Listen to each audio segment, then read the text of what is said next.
ሰበር ዜና ከትግራይ ተሰምቷል። ደብረጽዮን አሁን ጦርነት ሸሽታችሁ ትግራይ የምትመለሱ እንዳይመስላችሁ እያለ እኔ ሰው የመልእክት ለኢትዮጵያውያን ይሁን። ትግራይ ስትባል የሚመስላችሁ ከሆነ ተሳስታችኋል።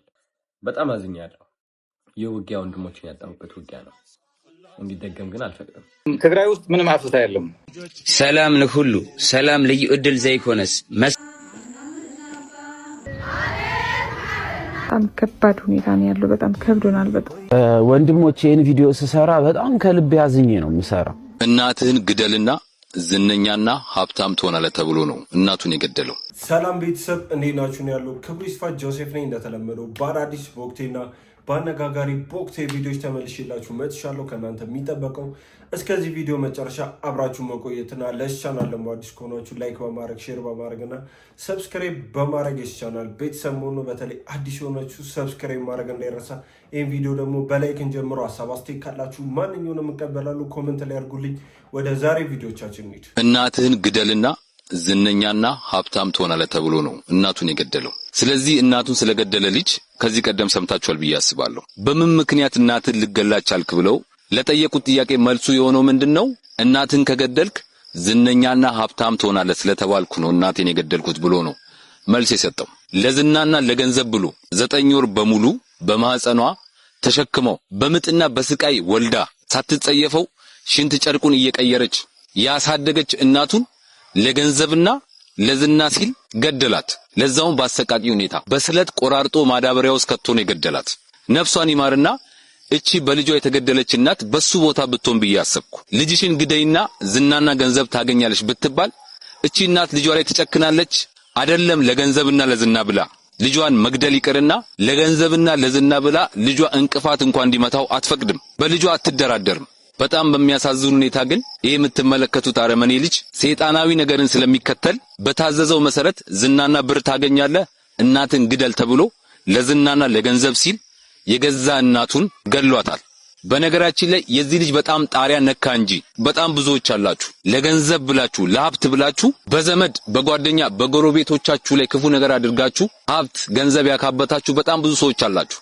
የነሱን ህይወት አበላሽታችሁ የነሱን ህይወት ቀጥፋችሁ የምታገኙት ሀብት ገንዘብ እንዴት ነው ጣዕሙ? ይጣፍጣል?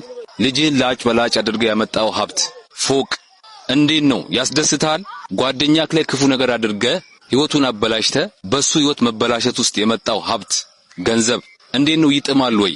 አስባችሁታል? እናታችሁ ለገንዘብ ለዝና ብላችሁ ስገሉ እና በጣም ይሄ አሁን ልጁ የአእምሮ ጤንነቱ ቼክ መደረግ ያለበት ይመስለኛል። ያው ብዙዎቻችን ደግሞ ይሄን ነገር ሰምተነው ነበር፣ ግን ምክንያቱን ነው ለመናገር እኔ እንደዚህ አልመሰለኝም ነበር።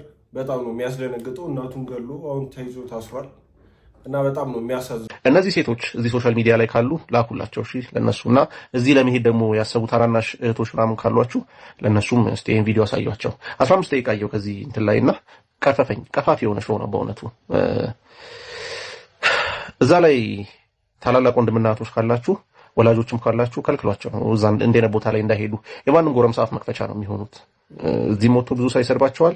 ከዛ በኋላ ደግሞ ምንድነው ዴማቸው ላይም ደግሞ ነው የነሱን ዴም ማየት አልፈልግም። በጣም ብዙ ባለጌ ሰው አለና እዛ ነው የሚጋለጡት።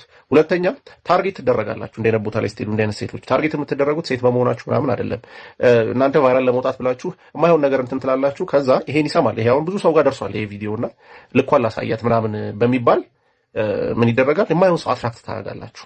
የማይሆን ወንድ ነው ወደ እናንተ የሚመጣው። ከዛ እንዲም ብላማ ቆይ እኔ እንዴት አድርጌ ጉድም ሰራት ምናምን አይነት ነገር ይባላል። ይሄ ልክ ነው ወይ? አንድ ወንድ ልጅ እንደዚህ ማለቱ አይደለም፣ ግን ይባላል፣ ይደረጋል። ስለዚህ እንደዚህ አይነት ቶክሲክ የሆኑ ባለጌ የሆኑ ወንዶችን ነው አትራክት የምታደርጉት። ሰው ይሄንንም አስቡበት። and at the end of the day ወሰናችሁ የምትሄዱ ከሆነ እንደነ ቦታ ላይ ጭንቅላታችሁን ይዛችሁት ሂዱ። with your brain ቤት ተቀምጦ አይኬድም። የምትናገሩት ነገር ሴንሲስት አትሊስት አላደር ጀጅ አትደረጉ። ኦፍ ኮርስ ምንም ነገር ብትባሉ ጀጅ ትደረጋላችሁ። ግን አትሊስት አሁን እኔ እዛ ጋር ያወራችሁት ነገር ሴንስ ቢሰጥ ኖሮ እኔ ወጥቼ ዲፌንድ አደረጋችሁ ነበር። ግን በቃ it doesn't make sense, it's just nonsense. so ምን ታስባላችሁ ግን እናንተ ስለ እንደዚህ አይነት ሾዎች ምናምን? ሰሞኑ መቼም ይሄን ሾው ያላየው እንደገና ያልተነጋገረበት አለ ብዬ አላስብም። በጣም በቃ ቫይራል ወጥቷል። ሴቶቹ ያስደነግጣሉ። ማለት የምር እንዲህ የሚያስቡ ከሆነ አደጋ ውስጥ ናቸው ለራሳቸው። ከሆነ ጊዜ በኋላ ደግሞ እንደ አይነት ሰዎች እየበዙ ነው። በተለይ በሴቶች የፌሚኒዝም የሆነ አቅጣጫውን ስቶ እንደ አይነት አስተሳሰብ እየሰጣቸው ይገኛል። እኔ እንደዛ ነው ማስቡ። የፌሚኒዝም ዋና ሀሳቡ እኔ የምስማማበት ነው። ማለት ሴቶችን መጠበቅ ብላ ጥሩ ነው። ያው ሴት ስትጠበቅ እናት፣ እህት፣ ሚስት፣ ፍቅረኛ ብቻ አካባቢ ላይ ያሉ ሴቶች በሙሉ ይጠበቃሉ። ያ ጥሩ ነገር ሆኖ ሳለ ግን ደግሞ ያ ነገር አቅጣጫውን ስቶ በዚህ መልኩ እየመጣ ነው። ያ ነው ደግሞ ፌሚኒዝምን እንድንጠላ እንዳንደግፍ ሊያደርግ የሚችለው አንዱ ምክንያት እና ያስደነግጣል። እስኪ ምን ተሰማችሁ እነዚህን ሴቶች ታዩ? ፈጠር ያስጠላል። አምላክን ወደዋለሁ እኔ እሱ ያረገልኝ እናት አባቴም አላረጉልኝም። አርሼ አጥግቢያቸው መሬት ስጠኝ ስለው መሬት ከለከለኝ። ጥየላቸው መጣሁ። ምንም አልፈልግም። አሁን እኔ አይርበኝ ውሃ አይጠማኝ፣ እግዚአብሔር ይመስገን። ራትና ምሳዬ እሱ ነው። ለምንም ለልብስም ለምንም አልጨነቅም።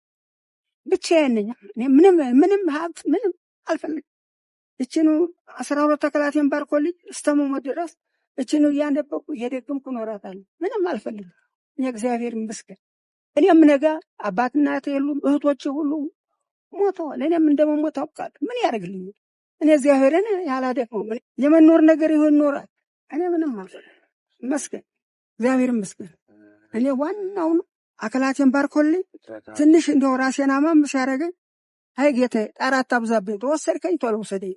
ዛሬ ልጅ ማንም ሰውን አይወድም እና እግዚአብሔር ይመስገን ወደ ይተወኝ። እንግዲህ የቃኑ አልደረሰም እና ተመስገን እግዚአብሔር ይመስገን ደህና ነኝ። እናንተንም እግዚአብሔር ያበርታችሁ። እኛ የሚጠብቀን እኮ እግዚአብሔር ነው እንጂ ወታደር አይጠብቀንም፣ መንግስት አይጠብቀንም። ውደው አይደለም ሞልቷላ ህዝብ እያልቅ ደስታው እኛ የሚጠብቀን መድኃኒዓለም ይሄን ዓለም የዘረጋ ንጉሥ ይህም አለ። ይቺ ያው ስሞት ነው ይቺ የምትበጠስ። በጣም የወደድኩት ቪዲዮ ነው፣ አላሻችሁ። ቢያንስ 3-4 ጊዜ ያየሁት ቪዲዮ ነው። ሰበር ዜና ከምስራቅ አርሲ አስቸኳይ የድረሱልን ጥሪ። ይህንን ቪዲዮ ሼር፣ ኮፒ ሊንክ፣ ሪፖስት በማድረግና ለሚመለከተው አካል እንዲደርስ አቅም በመስጠት ድምጽ ናቸው። መልእክቱ ከላይ እንደምትመለከቱት ሰላም ወንድሜ ከረክሳ ወረዳ ሰዎችን በአሰቃቂ ሁኔታ ገለዋቸዋል። ለምን ኢትዮጵያዊ አይደሉም ወይ? ኦርቶዶክሶች ብትችሉ ነገ ከነጎዳ የሚገደሉ ሰዎች ስላሉ እነሱን አትርፏቸው። ድንግልን እማምላክን ነው የምልክ። ሀገሩን ለቀን እንዳንሄድ መንገድ ተዘግቷል። በቪዲዮ ቀርጾ እንዳንፖስት ሞታችን ይፋጠናል። አሁን እያሳሰበን ያለው ነገ ከነጎዳ እንሞታለን፣ ዛሬ እንሞታለን እያልን ነው እንጂ የምግብ ህይወት አያሳስበንም። እኔ ተማሪ ነኝ፣ ቤተሰቦቼ ጋር እረፍት ሄጄ ነው ይላል። እንደሰማችሁት ነው። በጣም ነው የሚያሳዝነው። አሁንም አርሲ ላይ እየተገደሉ ነው። በእምነታቸው ተመርጠው ኦርቶዶክሶች እየሞቱ ነው። እና ደግሞ የምናየው የትግሬውን ነገር ነው። ትግራይ ላይ ምን እየተፈጠረ ነው የሚለው በጣም ብዙዎችን ያሳዝኗል። የሚያሳዝኑ ነገሮችን፣ የሚያሳዝኑ መልእክቶችን፣ የሚያሳዝኑ ቪዲዮችን እያየን ነው። የተለያዩ ሰዎች ከትግራይ ቪዲዮችን መልእክቶችንም እያስተላለፉ ነው። ታዋቂ ቲክቶከሮችም መልእክት አስተላልፏሉ። እና አዶናይ፣ እነ ጆን ዳንኤል እና በጣም ብዙ እነ ሙሴ ሰለሞን፣ እነ ብሩክ ኒውስ ብቻ የቀረ የለም። ብዙዎቹ መልእክት አስተላልፏል። ደብረጽዮንም ይህንን በማስመልከት ወደ ትግራይ እንዳትመጡ፣ ትግራይ አትቀበላችሁም ካሁን በኋላ ከኛ ተቃራኒ ስለሆናችሁ የሚል መግለጫ አውጥቷል። የተለያዩ ማስፈራሪዎች አውጥተዋሉ። እስቲ ምን አሉ ቲክቶከሮቹ? ሁሉንም አብረን ነው። ይህንን ቪዲዮ እስከ መጨረሻው ለብዙ ሰዎች ላኩላቸው። ብዙ ሰዎች ጋር እንዲደርስም ኮፒ ሊንክ እያደረጋችሁ ሪፖስት እያደረጋችሁ ሰዎች ይኸውላችሁ፣ ሰሞኑን በተለይ ደግሞ ትናንትናና በጥቂት ቀናት ውስጥ ዲኤምኤን የሞላ ወይም ደግሞ በውስጥ መስመር የሚላክልኝ እንዳለ የትግራይ ወጣቶች ትግራይ ውስጥ ያሉ ወጣቶች ጉዳይ ነው። በዲኤምም እዛ አካባቢ ያሉ ወጣቶችም ከዛ ደግሞ ከውጭ ያሉ ወንዶቹ የሚልኩልኝ ዲኤም ያህል ሴቶቹም አሉ። ነገር ማቆም ምንድነው ትግራይ ውስጥ ያሉ ወጣቶች በጣም ጭንቅ ላይ ናቸው። በጣም መጥፎ ሰዓት ላይ ያሉት እና የብዙኛው ሰው ቴክስት ምንድን ነው የሚለው? ድምፅ ሁነን ያለንበት ሁኔታ በጣም ነው የሚያስጠላው። እየታፈሱ ነው፣ ያለ ፍላጎታችን ግዳጅ እየገባ ነው። ከዛ በተጨማሪ ደግሞ ተማሪዎች እየተማርን አይደለም። የተደጋጋሚ ሌላ ያገኘው ቴክስት ምንድን ነው? የ12ኛ ክፍል ተማሪዎች እየታፈስን ነው፣ ፈተና ሳንፈተን ወይ ብቻ ቀጥታ ከትምህርት ቤት እንደዛና ብቻ ይኸውላችሁ። ያም ሆነ ይህ ምንድነው የወጣቶቹ ድምፅ የሆነው መጥፎ ሁኔታ ላይ ያለው ድምፃችን ይሰማልን። እንደሰማችሁት ነው። ሙሴ ሰለሞን የሚላኩለትን ቪዲዮዎችና ቴክስቶች ለማንበብ ለመናገር እና ድምፅ ለመሆን ሞክሯል። እና አንድ ሌላ ያሳዘነኝ ቪዲዮ አለ ከትግራይ ሆና መልእክቶችን ያስተላለፈች። እስቲ እሷንም አይተን እንምጣና ሀሳብ እንሰጣለን። ይህን ፎቶ ላሳያችሁ። ወንድሜ ነው፣ ደስታ ይባላል። በዛ ጦርነት መሀል የተሰዋ ወንድሜ ነው። ሶ አፓረንትሊ መታወቂያ ለማውጣት 18 ዓመት ሊሞላ ይገባል። ጠመንጃ ለመያዝ ግን 14-15 በቂ ነው። እናት ልጇን ለማዳን በድንጋይ ባለብረትን በድንጋይ ስትከላከል ማየት በጣም ነው የሚያሳዝነው። ከዚህ በፊት የነበረው ጦርነት መሀል ላይ ነበርኩኝና ሆስፒታል ውስጥም እየሰራው ነበረ። የቆሰሉ ወታደሮች የሚታከሙበት ታጋዮች የሚታከሙበት ሆስፒታል እየሰራው ነበር እና በየቀኑ የማየው የነበረው ቁስል በድሮን ተቃጥለው የሚመጡ የነበሩ ወጣቶች እግራቸውን የተቆረጡ እጃቸውን የተቆረጡ እዛ ሆስፒታል ውስጥ የሚሰው ብዙ ጊዜ አልሆነውም። ግን በሚያሳዝን ሁኔታ አሁን ደግሞ በድጋሚ እናት ልጇን እየተቀማች ነው። እንደሰማችሁት ነው። ከዚህ በፊት በነበረው ጦርነት ወንድሟ እንደሞተ እንደገና ደግሞ የኢኮኖሚ ጉዳይ በጣም እንደተጎዱ አሁንም ያሉበት ሁኔታ በጣም አስጊ እንደሆነ ተናግራለች። ይህ የብዙዎች እውነት ይመስለኛል። ትግራይ ውስጥ ስላለው ጉዳይ መስራት የምችለው ነገር ይሄ መሆኑ ምን ያህል የሆነ አቅመቢስ እንደሆንኩ እንደሚያሳየኝ እንግዲህ እንዴት እንደማሳይ አላቅም። ለሰው ብቻ ይሄ እኔ ስሜት ብቻ አይመስለኝም። እዚህ አዲስ አበባ ላይ ያለን ሰዎች ብዙ ነገር ማድረግ አንችልም። ስፔሻሊ እዚህ ቲክቶክ ላይ ቪዲዮ መስራቱ፣ ሪፖስት ማድረጉ፣ እዛ ትግራይ ላይ ከሚለቀቁ ቪዲዮዎች ጋር ኤንጌጅ ማድረጉ ምናምን የራሱ የሆነ አስተዋጽኦ ይኖረዋል። አትሊስት ምንድነው አብረናችሁ ነን ምናምን የሚል ሴንስ ይፈጥራል። ከዛ ግን እዚህ አንድ በአካል ማድረግ የምንችለው ምንድነው ብዙ ሰው አሁን ከዛ ከትግራይ ክልል ተሰዶ የሚመጣል እዚህ አዲስ አበባ ውስጥና እስቲ ትንሽ ደግ እንሁን። አሁን እዚህ ሰሚት አካባቢ ቤት ለ3 ለ4 ሲከራዩ ያው በጣም ይቸገራሉ። በጣም ውድ ዋጋ ይጠራባቸዋል። ብዙ ሰው አላከራይም ይላል ምናምን which is በጣም አንደርስታንደብል ያው ሪስኩ ምናምን እንዳለ ነው። ግን በዚህ ጊዜ ትንሽ ሪስክ ካልወሰድንና ትንሽ ካልተደጋገፍን ምኑን ነው አንድ ሀገር መኖራችን የአንድ ሀገር ሰዎች መባባላችን ምኑ ላይ ነው? እና ትንሽ ደግ እንሁን እዚህ ላሉት እዛ ያሉትን ያው እንግዲህ ምን እንደምናደርጉና ግራ ነው የሚገባል። እንደሰማችሁት ነው። ትክክለኛው መንገድ የሚሆነው ከትግራይ ለሚመጡ ሰዎች የቤት ኪራይ መቀነስ፣ እንደገና ደግሞ 3-4 ሆኖ እንዲከራዩ መፍቀድ፣ ኢቨን መንገድ ላይ ስናገኛቸው ራሱ በቻልነው መጠን ልናግዛቸው፣ በመንገድ ብቻ በሚጠይቁ ነገር ልናግዛቸው ይገባል ብዬ አስባለሁ። በጣም ከባድ ሁኔታ ነው ያለው። በጣም ከብዶናል። በጣም ማለት ነው አሁን ላይ ትግራይ ያለው ነገር ማለት ነው። በጣም እኔ ትግራይ ውስጥ ነው ያለሁት። ትግራይ ውስጥ ነው የምኖረው እና በጣም በጣም ነው የሚያስጠላው፣ በጣም ነው የሚያስፈራው ማለት ነው። አሁን ልጅ አለችኝ አይደለ? እንደዚህ ብድግ ብዬ አዲስ አበባ መምጣት አልችልም ከልጄ ጋር። እዛ ከባድ ስለሆነ ኑሮ መምጣት አልችልም። እንደገና ደግሞ ልጄን ትቼ እንዴት ብዬ ልምጣ? ብቻዬን ደግሞ መምጣት አልችልም። እንዴት ብዬ በዚህ ሁኔታ ልጄን ትቼ ልምጣ ማለት ነውና አይደለም በቃ እግዚአብሔር በእናታችሁ በጸሎታችሁ አግዙን። ምንም ነገር እንዳይፈጠር ሰላም እንዲሆን እንደዚህ ከልጆቻችን ሳንለያይ ከቤተሰቦቻችን ሳንለያይ እኔ እንጃ ምን እንደምላላቀም በጣም ስሜታውኝ ያለው ከባድ ነው። እግዚአብሔር በጣም ከባድ ነው። አስቡት እስቲ በዚህ ሴት ቦታ ራሳችሁን ሳሉት። ምንድን ነው የሚሆነው? ውሳኔያችሁ ምንድን ነው የምታደርጉት? ምን ያህል ጭንቀት ውስጥ እንደሚያስገባ አስቡት።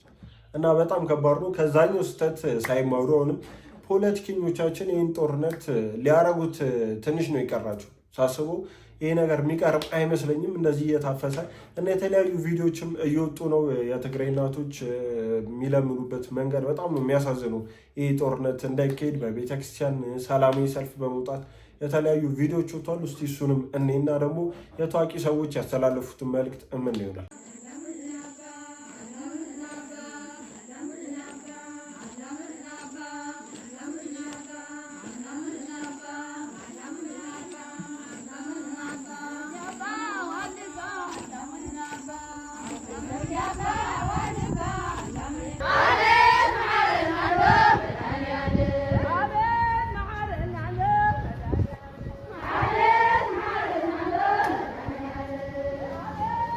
እንደተመለከታችሁት ነው። እናቶች በዚህ መልኩ እየለመኑ በዚህ መልኩ እያለቀሱ፣ ፖለቲከኞቻችን ለማይሰሙን የታወቀ ነው።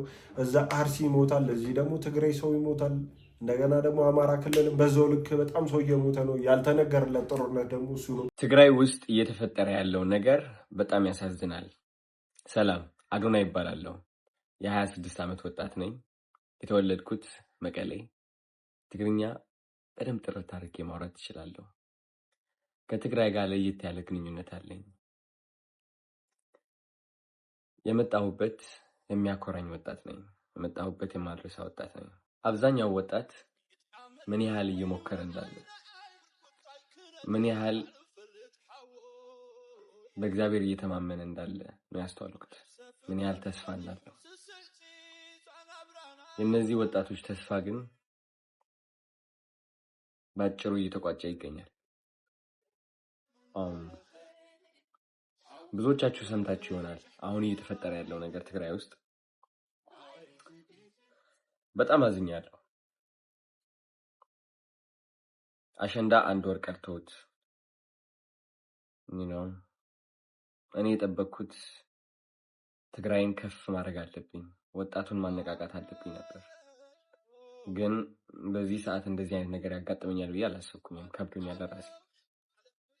እነዚህ ወጣቶች ያለቻቸው ጥቂት ተስፋ ይዘው ለመጓዝ እየሞከሩ እያለ አሁን እየተፈጠረ ያለው ነገር ግን ተስፋቸውን በአጠቃላይ የሚቋጭ ነው። እንደሰማችሁት ነው። አዶናይ በዚህ መልኩ የጦርነቱን አስከፊነት እና እንዳይፈጠር ድምፅ ለመሆን ችሏል። የትግራይን ህዝብ ራሱ ማንነቱም ያልሆነና ትክክለኛ መንገድ እንዳልያዙ ተናግሯል። ይህ ነገር ተገቢ ይመስለኛል። ውጊያ የእነዚህ ወጣቶች ጠላት ነው።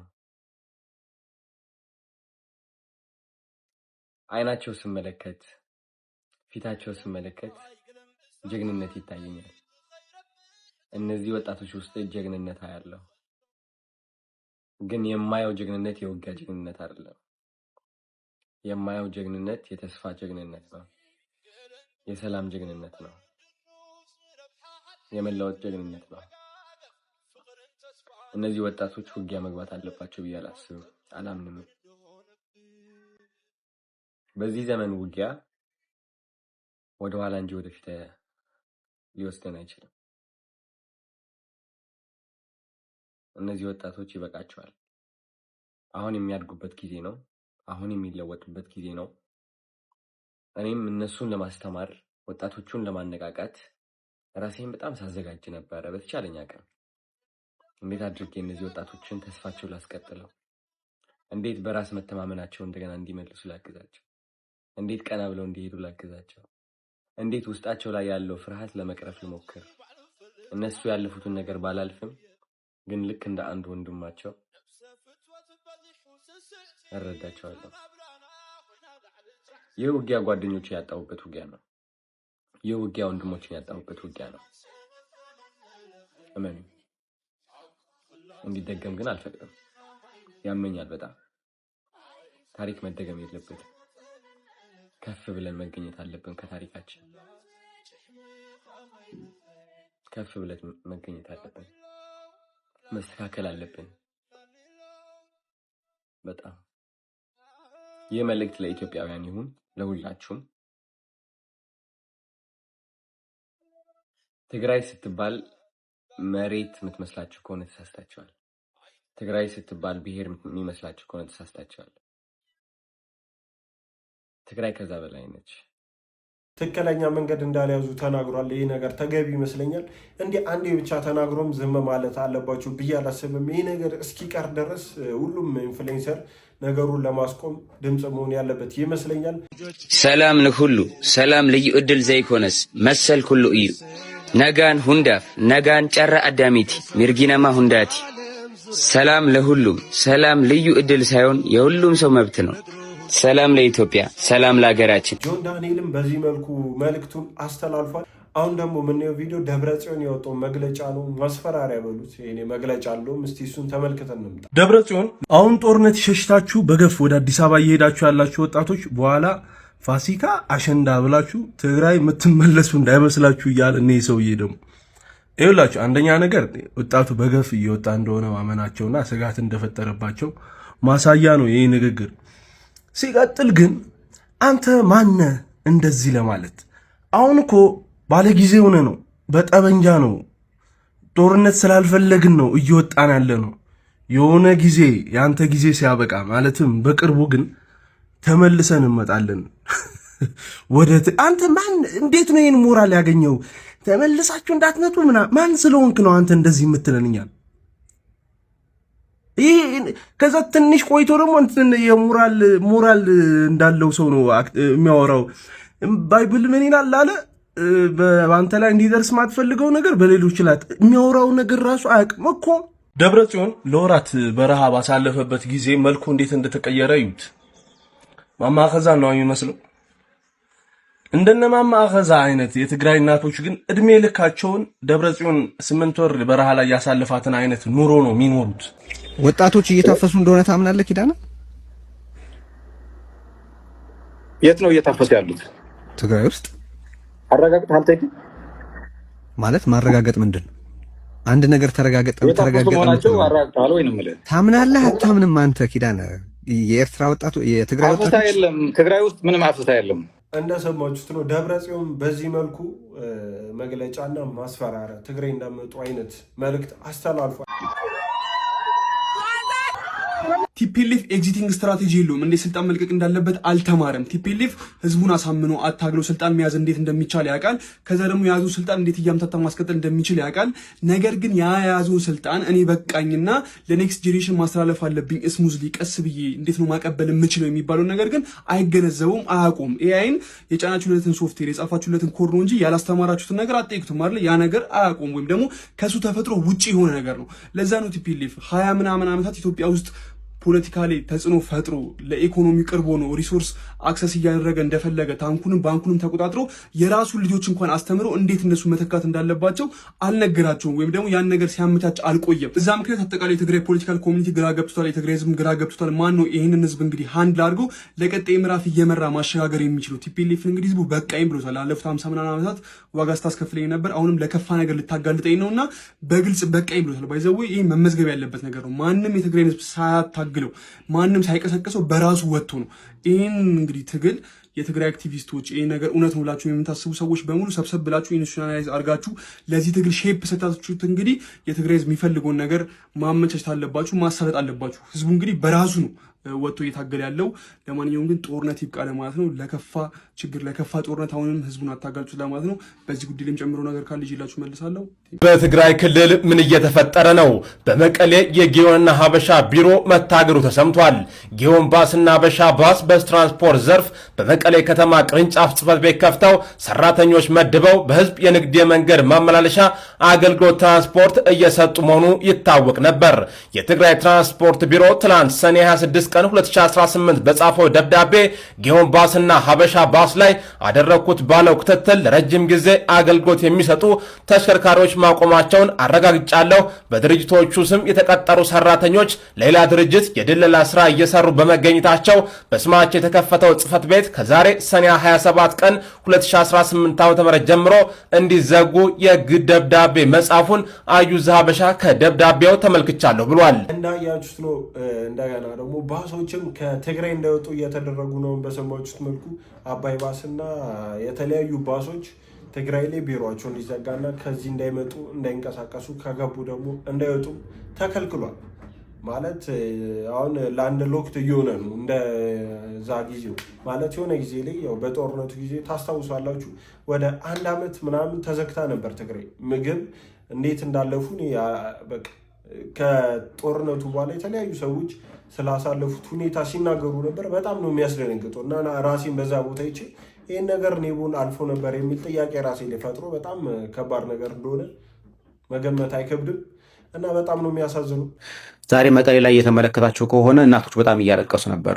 ከልጆቻቸው ታዳጊዎቻቸውን ከየትምህርት ቤቱ እየለቀሟቸው ድጋሚ ለጦርነት እያዘጋጇቸው ስለሆነ በነገራችን ላይ አወቅነውም አላወቅነውም አብይ አህመድ ከመጣ በኋላ የኦርቶዶክሱ ቁጥር በሚሊዮኖች ጭምር ነው እየቀነሰ ያለው በግድያ ማለት ነው።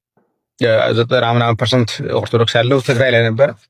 ትግራይ ላይ እንግዲህ በነበረው ጦርነት ምን ያህል እንደቀነሰ ለእናንተ መንገር ከባድ ነው የሚሆነው።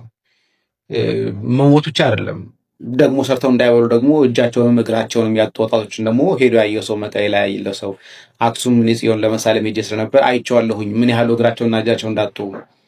ድጋሚ ተመልሰው ዛሬም አፈና ላይ ናቸው። ዛሬም እያሰማራቸው ዛሬም ወደ ስልጠና ካምፕ እየወሰዷቸው ነው ያሉት። የትግራይን ጉዳይ አረፍን ብለን ስንል ደግሞ ተመልሰው ሄደው ሌላ ጦርነት የገጠሙት አማራ ክልል ላይ ነው። አማራ ክልል ላይም ከ90% በላይ ኦርቶዶክስ ነው ያለው። ፋኖም የኦርቶዶክስ ይበዛበታል፣ ሙስሊሙም እንዳለ ሆነ ማለት ነው። ደግሞ ከመከላከያ ሰራዊቱም ኦርቶዶክስ ይበዛበታል። ሌላው የቁጥር ብልጫን ማምጣት ስለሚፈልግ ወደ መከላከያው አይገባም። ቢገባም ደግሞ በኃላፊነት ወይ ደግሞ ወደ ግንባር የማያስኬዱ ስራዎች ላይ ነው ብዙ ጊዜ የሚሰማሩት። ስለዚህ ብዛም ፋኖ ጋም ሄደው እያለቁ ያሉት ለመተኮስ የሚሄደውም ራሱ ለመከላከል የሚሄደውም እያለቀ ያለው እዛ ነው፣ ኦርቶዶክሳውያን ናቸው። እሱም ብቻ አይደለም፣ በነገራችን ላይ ያለቁ የተደፈሩ እናቶች፣ የተደፈሩ ህፃናት፣ የተደፈሩ እህቶቻችን እንደዛው፣ ወንዶችም እንደዛው። እሱም ብቻ አይደለም። ባለፈው አንድ ሪፖርት እየተመለከትኩኝ ነበረ፣ አሁን ረሳሁትኝ እንጂ በአሁኑ ሰዓት ላይ በአማራ ክልል በኤችአይቪ በጣም ቁጥራቸው በልጧል። በአስገድዶ መድፈር እየመጣ ስለሆነ ቤት ይቁጠረው ምን ያህሉ እንደተደፈረ እያለቀ ያለው እሱ ነው። ወደ ኦሮሚያ ክልል ብንሄድ አነስተኛ ቁጥር ያላቸው ኦርቶዶክሳውያን ባሉበት ቦታ ደግሞ መንግስት ቀጥታ ቴዶ አታክ ባያደርግም እንደ ሁለቱ ክልሎች ላይ የእሱ አጋር የሆኑ ቅርንጫፎችን ሸኔ በሚል አስታጥቆ ዋሃብያው እየጨፈጨፋቸው ነው። የምታስታውሱ ከሆነ 2010 ላይ እኔም አንዱ አካል ስለነበርኩኝ የተጠቃሁት አካል ስለነበርኩኝ 2010 ላይ ሶማሌ ክልል ላይ ከ10 በላይ ቤተክርስቲያን በጣም ብዙ ምዕመናን አልቋል። በጣም ብዙ ምዕመናን ከቤትና ከንብረታቸው ተፈናቅለዋል። በተለያየ ቦታ ላይ ብትሄዱ በተለያየ ቁጥር ዳሰሳ ብታደርጉ እየተጠቃ ያለው በአንድም በሌላም ኦርቶዶክሱ ነው። እንደሰማችሁት ነው። በዚህ መልኩ ደግሞ ከእምነት ጋርም እያገናኙት ያሉ ሰዎች አሉ። እውነት ለመናገር የሆነ ሜክ ሴንስ የሆነ ነገር እውነት ይመስላል። እኔ አልዋሻችሁ። በቃ የሞተ ያለው ልክ አሁን በተናገረው ልክ ነው እና ያው የሀገር ጉዳይ ቢሆንም በዚህ መልኩ ማየታችንም የከፋ ነው ብዬ እኔ አላስብም በበኩል። እስቲ ምን አይነት ሀሳብ አላችሁ? ሀሳባችሁን ኮመንት ላይ ጻፉ። ሀገርን ህዝብን ብጥብጥ የሚያደርጉ ምንም ያልተማሩ ምንም የማያውቁ ሰዎች ተጽዕኖ ፈጣሪ ሆኖም እንደዚህ ሰውዬ ማለት ነው የሚለውን እስኪ ስሙት። ይህ ግለሰብ በደቡብ አፍሪካ የሚገኙ ሁሉም ዜጎች እኔ ፕሬዚዳንት ከሆንኩም 1 ሚሊዮን ብር በየአመቱ ሰጣቸዋለሁ፣ 70 ዓመት የሚኖሩ ከሆነም 70 ሚሊዮን ብር እንዲያገኙ አደርጋለሁ፣ ሳውዝ አፍሪካን ከአሜሪካ በላይ አደርጋታለሁ፣ ልክ እንደ ዱባይ ዜጎች የሌሎች ሀገር ስደተኞች መጥተው እንዲሰሩልን እኛ ግን ቁጭ ብለን እንድትበላ ማድረግ እንችላለን እያለ ነው። ቪዲዮውን ተመልከቱትም። If I were to be given a chance as a president in this country, in 12 months, I will transform this country to be the second most beautiful country in the world, better than America.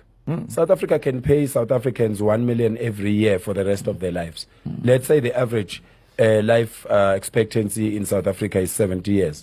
South Africa can pay 70 million to each person in this country to sustain themselves for the rest of their lives. We don't even need to work. We can have these legal immigrants coming to South Africa to work for us, like in Dubai. In the Arab Emirates, only foreigners are working. The citizens, the owners, the indigenous people of Dubai, they don't work. We can have that in South Africa. ሰሞኑን መቼም ያው የሳውዝ አፍሪካውንና ያው የመጤጠል ነገራቸውን ያልሰማ የለም። በተለይ ኢትዮጵያን እዛ ስላሉ ኢቨን የሞቱ ኢትዮጵያን እንዳሉ ሁላችንም የምናስታውሰው ነው እና ያን ነገር የሚመራው ዋናው ሰውዬ ይሄ ነው። አሁን ያያችሁትና አሁን የሰማችሁ ሰው ነው እና ጭራሽ ፕሬዚዳንት ሉን ጠቅላይ ሚኒስተር አድርጉኝ እንደ ዱባይ አኖራችኋለሁ እያለ ነው። ማለት ድንቁርን ነው ፊት ለፊት ስለወጡት ጭራሽ ጠቅላይ ሚኒስተራችሁ ካልሆንኩ እያለ ነው። እኔ ሳውዝ አፍሪካዎች እንዳይመስሉኝም ነበር ላለመዋሸት። ኢትዮጵያ የዓለም ዋንጫን ማሸነፍ ትፈልጋለች። እንግዲያውስ ለ15 ዓመት ያህል የኢትዮጵያ ፕሪሚየር ሊግ ይቋረጣል። አንድ ሰው ቤቱ እየፈረሰ ግድግዳውን ቀለም ይቀባል። ችግሩ ቀለሙ አይደለም፣ መሰረቱ ነው። የኢትዮጵያ እግር ኳስም እንዲሁ ነው። ችግሩ ቀጣዩ ሜሲ አለመኖሩ አይደለም። ችግሩ ቢኖርም እኛ እናገኘው 136 ሚሊዮን ሰው። በዚህ ብዛት ችግራችን ተሰጥኦ ማጣት ነው ወይስ ማግኘት? እስቲ ያስቡት። በየዓመቱ ኢትዮጵያ ውስጥ በአማካኝ 3 ሚሊዮን ህፃናት ይወለዳሉ። ከነሱ መካከል ስንቶቹ ልዩ ናቸው? 100 ሺው፣ 500 ሺው ወይስ 1 ሚሊዮን? ማን ያውቃል? ምክንያቱም እኛ እንፈልጋቸውም። ብራዚል አይጠብቅም፣ ይፈልጋል። ጀርመን አይጠብቅም፣ ይፈልጋል። ፈረንሳይ አትጠብቅም፣ ትፈልጋለች። ጃፓን አትጠብቅም፣ ትፈልጋለች። እኛ ግን ተሰጥኦ ራሱ እስኪመጣ እንጠብቃለን። እሺ ችግሩ ተሰጥኦ ማጣት ከሆነ ለምን አንፈልግም? 136 ሚሊዮን ሰው፣ 3 ሚሊዮን ህፃናት፣ ከ80 በላይ ብሔሮች። ብዙ ሰዎች ከ80 በላይ ብሔሮች ሲያዩ ልዩነት ነው ያለው። እኔ ግን እድል ለሚታየኝ አንዳንዶቹ ፍጥነት ይኖራቸዋል፣ አንዳንዶቹ ጽናት ይኖራቸዋል፣ አንዳንዶቹ ፈጣን ውሳኔ፣ አንዳንዶች ፈጠራ፣ አንዳንዶች ደግሞ መሪነት። የእግር ኳስ ቡድን 11 ሰዎች ብቻ አይደሉም፣ የ11 ሰዎች ችሎታ ድምር ነው። እና ለመጀመሪያ ጊዜ ከ136 ሚሊዮን ሰዎች ውስጥ እነዚህን ችሎታዎች መፈለግ ብንጀምርስ? አንድ አካዳሚ አይደለም፣ 10 አካዳሚ አይደለም፣ 100 አካዳሚም አይደለም። በየወረዳው፣ በየክልሉ፣ በየቀበሌው፣ በየትምህርት ቤቱ ለመጀመሪያ ጊዜ ሁሉም እየተፈለጉ ነው። ምናልባት የአፍሪካ ቀጣዩ ምርጥ ተጫዋች አሁን ትንሽዬ መንደር ውስጥ ነው። እሱን የሚያገኘው እድል አይደለም፣ ሲስተም ነው። የዓለም ዋንጫ በ11 ሰዎች አይደለም የሚሸነፈው፣ በሚሊዮን ሰዎች ርብርብ ነው። ከ20 ዓመት በኋላ 2046ን እስቲ ያስቡ። የዓለም ዋንጫ ፍጻሜ ኢትዮጵያ ከብራዚል 136 ሚሊዮን ህዝብ አንድ ነገር እያዩ ነው። ሰዎች ድንቅ ትውልድ ነበር ይላሉ። አይ ድንቅ ሲስተም ነው። ምናልባት ይሄ ስለ እግር ኳስ አይደለም፣ ምናልባት ይሄ ስለ ኢትዮጵያ ነው። ምክንያቱም የዓለም ዋንጫን የሚያሸንፍ ሀገር መጀመሪያ ልጆቹን ማሸነፍ አለበት። ኮንተንቱን ከወደዳችሁት ኮፒ ሊንክ እና ሪፖስት አድርጋችሁ ኢትዮጵያውያን እንዲያዩት አድርጉ። ይመቻችሁ። ሌትስ ጎ። ይሄ ልጅ ግን እኔ አለማድነቅ ንፉግነት ይመስለኛል። በጣም ጎበዝ ነው። በጣም ነው በቃ ንግግሮቹ ራሱ ጠብ የሚሉ አይደሉም። እንደ አይነት ወጣት ነው የሚያስፈልገን። ጦርነት የሚማገር ሲሆን ነው። በቅዱስ ላሊበላ ስም ይቅርታ ጠይቃለሁኝ፣ አጥፍቻለሁ። ሰላም እንዴት ናችሁ ቤተሰቦች? ሰሞኑን እንግዲህ የተዘዋወረ ያለውን ቪዲዮ አይታችሁታል። እኔ የጎሳዬን ዘፈን ቪዲዮ ክሊፕ ለመስራት ነው ሙከራ ያደረግኩት እንደ አንድ ቲክቶከር። እሱ ግን ትክክል እንዳልሆነና ዘፈኑን ተወግዞ እንደነበረ ለመረዳት ጊዜ ፈጅቶብኝ እስከዛሬ ድረስ ቪዲዮውን አላጠፋውም ነበረ። ለሱ ደግሞ በጣም በጣም በጣም በጣም አድርጌ ይቅርታ መጠየቅ እፈልጋለሁኝ። ትክክል አልሰራሁም። ባህሉን ወጉን የጠበቀ ቪዲዮ አልሰራሁኝም። እሱ የኔ ትልቅ ስህተት ነው። ከወንድም ከእህቶቼ ጋር በመነጋገር ይህንን ነገር ስህተት እንደሆነ ተረድቻለሁኝ እና በጣም በጣም በጣም በጣም አድርጌ ይቅርታ መጠየቅ እፈልጋለሁ። በጣም ይቅርታ አድርጉልኝ። እነዚህ ሰዎች ከቅዱስ ላሊበላ ጋር ምንም አይነት ነገር እንደማያገናኛቸው ተረድቻለሁ ማለት ነው። ቅዱስ ላሊበላ ላይ ሪፕሬዘንት ያደረግኩትን ነገር እዛው በመገኘት ለማስተካከል የእናንተን ፍቃድ ብቻ ነው የምፈልገው። በራሴ ተነሳሽነት እዛ ቦታ ላይ በመገኘት ያጠፋሁትን ስም ለማስተካከል እፈልጋለሁኝ እና ፍቃዳችሁ ከሆነ እዛ በቦታው ላይ በመገኘት ቪዲዮ እንድሰራ እንድትፈቅዱልኝ እፈልጋለሁኝ። ከዛ በተረፈ የተለያዩ ቲክቶከሮች ትኖራላችሁ። እንደዚህ አይነት ቪዲዮዎችን ስታገኙ ለመስራት ስታስቡ በደንብ ጥልቅ የሆነ ምርመራ ብታደርጉ ደስ ይለኛል። የኔ አይነት ዕጣ እንዳይደርሳችሁ ማለት ነው። ባለማወቅ የሰራሁት ስህተት ነው። እህት ወንድሞቼ ከልቤ ከልቤ ከልቤ ይቅርታ ጠይቃለሁ። እናንተን ለማገልገልም ዝግጁ ነኝ። የተለያዩ ቪዲዮዎች እንገናኛለን። አመሰግናለሁ። እንዳያችሁት ነው ጽጌ ሮያል ያው ሰሞኑን መነጋገር የሆነው ነበረ። በላሊበላ ቪዲዮ አድርጋ ሰርታ በልመና ወክላናለች። ያ ደግሞ ትክክል አይደለም የሚል የላሊበላ ከተማም ራሱ መግለጫውን ትቶባት ነበር። ለእሷ ደብዳቤ ጽፎ ነበር። እሱን በማስመልከት የሰውንም ጫና በማስመልከት ይቅርታ ጠይቃለች። ብዙ ሰው ግን ያው ጫናውን ለማንሳትና በአካውንቷ ሰው እየመጣ ስለሆነ እሱን ለማስቆም ነው ይቅርቷ እንጂ ከልቡ አይደለም ያስታውቃል የሚል አስተያየት እየተሰጠ ነው። ጽጌ የሰራችው ቪዲዮ ላይ ተንተርሳችሁ ለምን በዚህ ደረጃ እየዘመታችሁባት እንደሆነ እኔ አላውቅም። እውነት ለመናገር ሁሉንም የአማራ ሕዝብ ይወክላል ባልልም በአንድ አካባቢዎች እኔም ከልጅነቴ ጀምሮ ስሰማ ያደግኩት ነው። አሁን ራሱ እኔ በምኖርበት አካባቢ የተወሰኑ ሰዎችን አገኛለሁ። አንዲት እህታችን ፍራንክ እየጠየቀችኝ በዚህ መልኩ በተለያየ ግጥም ስታሞጋግሰኝ ነበረ። ራሴው ነው ሪካርድ ያረኳት።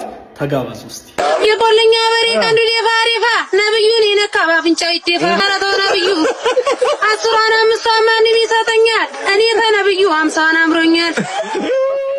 አረተው ነብዩ ላምሳ ብሯ ነው ወይ እንዲሽር ጉዱ አባቴ ይሰጣል ፍየል ሰነቀንዱ። አረተው ነብዩ ምን ማለት ነው? የነማን ጸባይ ልታመጣው ነው? እሷ ሞባይል ክልብ ይወድዲያት አንተ ሌላ ግዛኔ ልሰዲያት።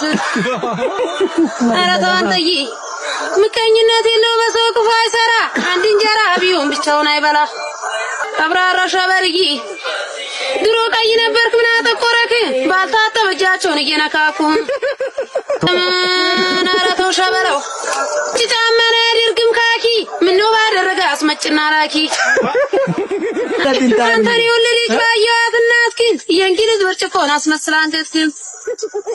አብራራው ሸበርዬ ሸበራውን አትንኩት እዛ ይቀመጥ አያልተ ይፈጃት ይከረባበት።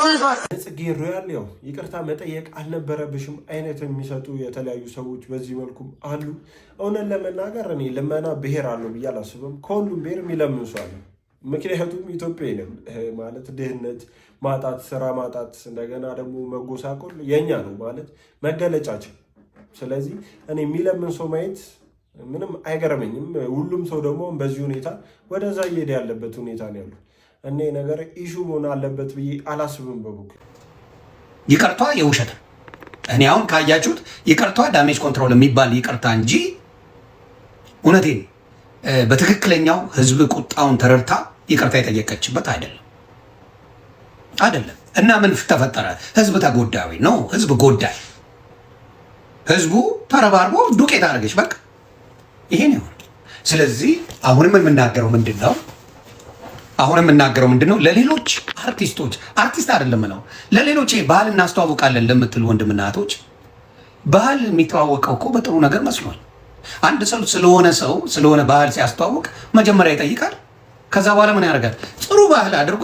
እሺ ቤተሰብ የዛሬዎቹ ቪዲዮቻችን እነዚህን ይመስሉ ነበር። እንደወደዳችኋቸው እንደተዝናናችሁባቸው ተስፋ አረጋለሁ። እስከሆነ አይታችሁ ላይክ ያላረጋችሁ ላይክ በማድረግ ሰብስክራይብ ያላረጋችሁ ሰብስክራይብ በማድረግ የዚህ ቻናል ቤተሰብ መሆን እንዳይረሳ። በተለይ አዲስ የሆናችሁ ሰብስክራይብ አድርጉ። በቀጣይ ቪዲዮ ደግሞ እስከምንገናኝ ሰላም ሁኑልኝ።